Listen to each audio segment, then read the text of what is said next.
Hello. So today I wanted to talk to you about labeling your products. And there's a couple things that go along with that. I'm going to tell you about my first story of when I had my first Fifth Avenue party. I had this party with a lady who was wonderful. My friends came over. It was a really great time. And while she was doing the presentation, she was talking about recruiting and how much money she made. And I was just enthralled by her and I loved it. And I had considered joining for a little while. After the party, the products were shipped to my house. So I get these boxes in, and everything is in boxes with a label of what the product is. I don't even know what's in the boxes, and I have the customer receipts here. So on my floor, I have all the boxes in the categories of what goes, together, and I'm sorting and bagging this. In the meantime, I have a dog who's taking off with the box. I'm trying to get things boxed. I'm trying to get dinner made. I had the dog's obedience course that night at 7 o'clock. It took me 3 days to get this order all sorted and bagged in the proper bags it is to go in. And all I could think to myself is, the lady stood here in my living room telling us how much she makes and how wonderful it is, and we should be a part of this. And I thought, yeah, it's wonderful. All you did was come and do the party and left and made the money. I'm here sorting and bagging everything.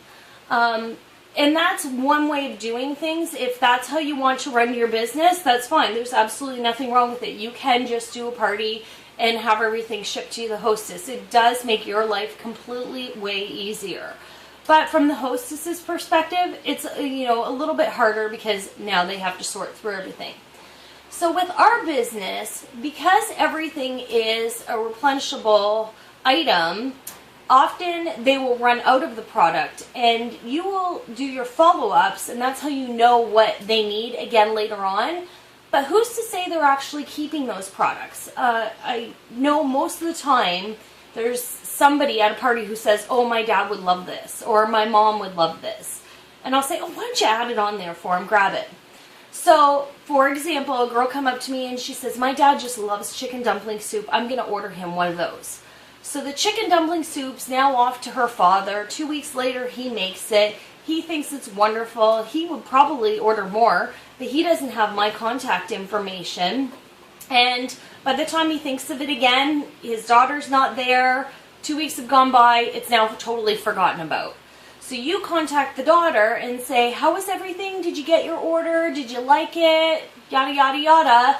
In the meantime, she's not saying, I want to reorder the chicken dumpling soup, because she's passed it along, and this guy has no way to get back to you. I love labeling my stuff. I think it is just the best business tool that I have. And I'll tell you my Sunset Gourmet story. The first product we ordered, I was in a show in London, and I ordered the Thai chili sauce. I wanted more, so I ended up finding a consultant locally to order it from, and after 3 months I hadn't got my order. So I ended up saying to Scott, this is like annoying. There's nobody around here to get it. Scott said, I think I should join. I said, yeah, I think you should too. And that's kind of how we got started with Sunset Gourmet. We possibly would have joined under the girl in London had we had some contact information from her, but we had no way to get a hold of her. She may have very well handed me a business card, but I don't know where that is now. My life is busy and confusing, and I just tend to lose everything. So it is what it is. And I think I'm kind of the majority of the population. So I like to have everything shipped to me for several reasons. One, because I know what's going in the bags, and I know what products were here. I can make sure that nothing was damaged, no bottles were broken, no nothing, prior to running it over to my hostess's house. Plus, I can put my handy little labels on it. And you can use a cute little saying like running low, let me know. And the only thing is, when you label the products, do not put them over the labels. So for example, the pomegranate drink mix, there's writing here, there's writing here, there's writing here. If I was to label this, I would stick a label on the top. Sometimes you can stick the labels on the back. I do always include my business cards in, but like I said, once they open it, they'll put a business card on their counter. They're cleaning their counters, business card gets moved, you never know where it's going to end up. Plus, if you're bagging it, you can put labels on the outside of the bag who the customer's name is. So for example, my friend Kathy, she ordered something, I put a label on for Kathy. So when my customer order comes in from a party, I bag everything for them. I put my labels on it. I put my business cards and everything. I know it's all done, so those customers have a way to contact me if they need to. If that product is being passed along to somebody else in their family, that family member now has my name and number and how to get a hold of me if they want to reorder, and then they actually get to be in my database and be a future customer forever. So that's like a really great way to keep up with your customers and for them to be able to reorder from you. They have so many products, like for example, the creamy Valley onion, which you use all the time, but it's not something like the beer bread that they're going to use it and it's done over with. It could sit in the fridge for a month. They might use a little bit here, a little bit there. Next thing you know, they're out. They don't know where your business card is. But if it's labeled, they have a way to contact you right away. Plus, if it's here, you can add cute little things in. Like this is one of my favorite things to do. I put little Smarties in with a label on the back that says, "Be a Smartie, book a party." So again, it's that whole idea of if you like the products, you can always book a party. I do actually have a funny story where a lady had got the Smarties, thought it was kind of cute, threw it in her purse. A few months later, she was looking for mint in her purse, found the Smarties, and it said, "Be a Smartie, book a party." And she thought, "Oh my God, that was so much fun when we went to Sally's house and had that party. I think I am going to book a party." So she called me and she actually booked the party from my Smarties. So I thought it was pretty cute. The other thing is it takes a lot of stress off your hostess. So if your hostess has a busy life, you can just call her and say, "I got everything bagged and sorted for you. When would be the most convenient time to drop everything off at your house?" Then all that hostess has to do is call her friends up and say, "Hey, I got your order. Why don't you come over for tea and grab it?" So everything's taken care of for them. Those customers and hostesses will reorder from you and will rebook parties because you made their life so much easier. I know that I've had several people that have rebooked parties from me and said it was just so easy. You just showed up and you had all this fun and it was great, yada, yada, yada. The products came, I handed them to my friends, it was all good. So that's one way of doing things.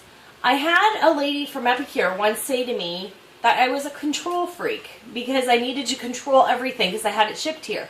She said, "I just leave labels at my customer's home and have everything shipped there, and I just tell my hostess to label everything for me." And I thought, what hostess is going to do that? Like, if somebody handed me labels, I would have been like, "Yeah, I labeled them," and I would never do it because I just don't have time to worry about stuff like that. But this is my job. This is how I get paid. So if I have to sit and label everything, we do. Scott and I will like literally grab some wine, we put everything on the table, we label, well, I should say he labels, and I'll sort and bag it and put it in the bags and put the customer labels on it. Then one day we'll go out for dinner and drop everything off at the hostess's home. And it just makes our life easy and their life easy. Now the other thing too is if your hostess lives out of town and you've driven, say, an hour, hour and a half to go to her home and do a party, I would never deliver the products. I would just simply ship it to their home and hope for the best and hand everybody a business card and see where it goes from there. But anybody that's local within, easy driving range, I would definitely have everything shipped to you and label it and send it off to them. So there's two ways you can run your business. If you do your follow-ups, you're still going to get the return business because, let's face it, if you don't do follow-ups, you're never going to get a call back because that's just unfortunately how it works. It's very rare somebody will call you back. I get told all the time, like, how do you get so many people that continually order from you? And I spend 15 minutes to an hour a day on the phone talking to past hostesses, past customers, seeing how things are. And 9 times out of 10 when I call people, they are saying, "Oh, I was thinking about getting this again. I don't need it right now." And then I'll put it in my calendar to call them back again in another month. So if you keep in touch with people, you will get the reorders. But the orders that are passed off to other people or donations for door prizes or anything like that, label, label, label. That's all I can say. Okay, have a great day. Bye.